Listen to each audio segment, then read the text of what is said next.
மயிலாடுதுறை மாவட்டம் செம்பனார்கோவில் ஒழுங்குமுறை விற்பனை கூடத்தில் நடைபெற்ற மறைமுக ஏலத்தில் பருத்தியை குறைந்த விலைக்கு வியாபாரிகள் கொள்முதல் செய்ததாக விவசாயிகள் குற்றம் சாட்டியுள்ளனர். மயிலாடுதுறை மாவட்டத்தில் 5239 ஹெக்டேர் பரப்பளவில் பருத்தி சாகுபடி செய்யப்பட்டு விவசாயிகள் தற்போது பருத்தியை அறுவடை செய்து வருகின்றனர். விவசாயிகளின் நலன் கருதி ஒழுங்குமுறை விற்பனை கூடங்களில் பருத்தி ஏலம் தொடங்கியுள்ளது. இந்த நிலையில் மயிலாடுதுறை அருகே செம்பனார்கோவிலில் உள்ள ஒழுங்குமுறை விற்பனை கூடத்தில் நாகை விற்பனை குழு மூலம் தேசிய வேளாண் மின்னணு சந்தை திட்டத்தின் கீழ் ஈனாம் முறையில் பருத்தி மறைமுக ஏலம் நடைபெற்றது. 200க்கும் மேற்பட்ட விவசாயிகள் கொண்டு வந்த பருத்தியை தேனி, கோவை, கொங்கணாபுரம், பெரம்பலூர், விழுப்புரம், திருப்பூர், கும்பகோணம் மற்றும் ஆந்திரா, குஜராத், மகாராஷ்டிரா உள்ளிட்ட மாநிலங்களிலிருந்து 40க்கும் மேற்பட்ட வியாபாரிகள் மற்றும் மில் அதிபர்கள் கொள்முதல் செய்தனர். மொத்தமாக சுமார் 2000 குவிண்டால் பருத்தி சுமார் 1.2 லட்சம் கோடி ரூபாய்க்கு கொள்முதல் பரிவர்த்தனை நடைபெற்றது. பருத்தி குவிண்டால் ஒன்றிற்கு அதிகபட்ச விலையாக 7623 ரூபாய்க்கும் குறைந்தபட்ச விலையாக 5250 ரூபாய்க்கும் சராசரி விலையாக 6500 ரூபாய்க்கு வியாபாரிகள் கொள்முதல் செய்தனர். குவிண்டால் ஒன்றிற்கு அரசு நிர்ணயித்துள்ள குறைந்தபட்ச ஆதார விலை 6700 ரூபாயை விட வியாபாரிகள் குவிண்டால் ஒன்றிற்கு 5500 ரூபாய் கொள்முதல் செய்ததால் விவசாயிகள் வேதனையடைந்துள்ளனர். வெளிச்சந்தையில் குவிண்டால் ஒன்றிற்கு ரூபாய் 6000 கொள்முதல் செய்யப்படும் நிலையில் உரிய விலை கிடைக்கும் என்று நம்பி ஒழுங்குமுறை விற்பனை கூடத்திற்கு ஏற்று இறக்கு கூலி கிலோவிற்கு 20 ரூபாய் செலவு செய்து பருத்தியை ஒழுங்குமுறை விற்பனை கூடத்திற்கு கொண்டு வந்தால்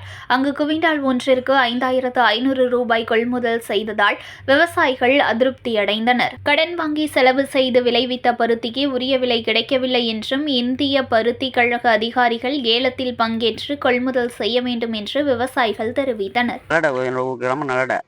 எங்க பார்த்தீங்கன்னா வெளி மார்க்கெட்டில் 60 ரூபாய்க்கு போகுது பஞ்சு.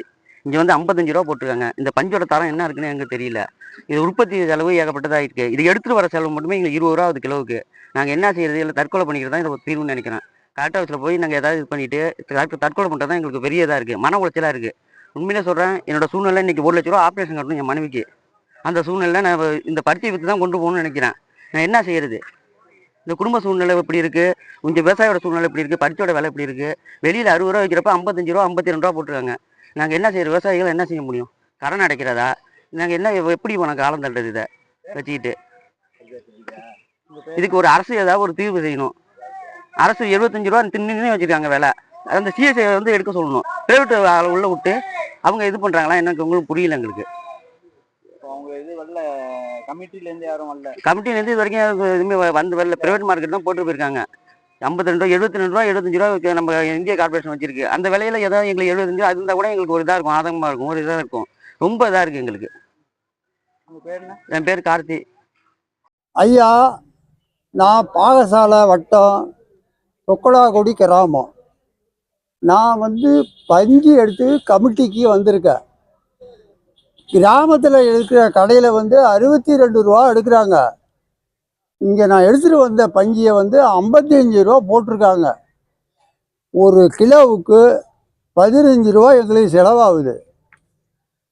நடைமுறை செலவு எங்களுக்கு வண்டி சத்தம் அது இது ரொம்ப டார்ச்சராக இருக்குது.